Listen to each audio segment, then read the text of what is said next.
The disgraced R&B star R. Kelly was sentenced Wednesday to 30 years in prison. He was sentenced in New York by federal judge Ann Donnelly, who spoke at length before issuing the sentence.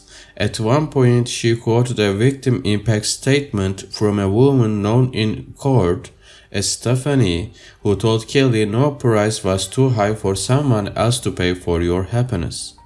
This case is not about sex, the judge said. It is about violence, cruelty, and control. Donnelly acknowledged points made by defense, including that Kelly endured a very difficult childhood with sexual abuse at the hands of his sister and the landlord. However, she added, "You are a person who had great advantages, worldwide fame and celebrity, untold money." Kelly declined to address the court himself.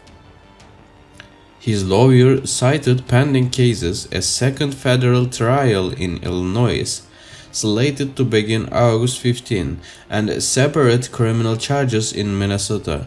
The charges include child pornography and obstruction of justice.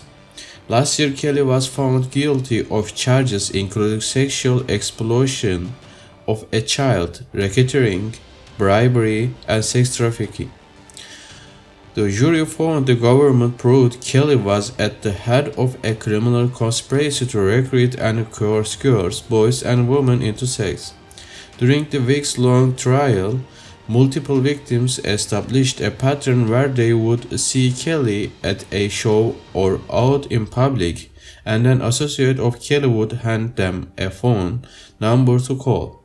From there, they would be ensnared in a system of sexual and psychological abuse.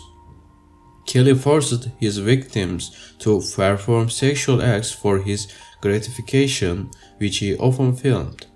He set up strict rules dictating where his victims were allowed to go and who they were allowed to speak to, and he forced them to write letters or videotape themselves claiming they were doing everything of their own free will. Before the judge announced Kelly's sentence, 7 women made their own statements to and about him and about the abuse they suffered. At no point did Kelly look at his accusers.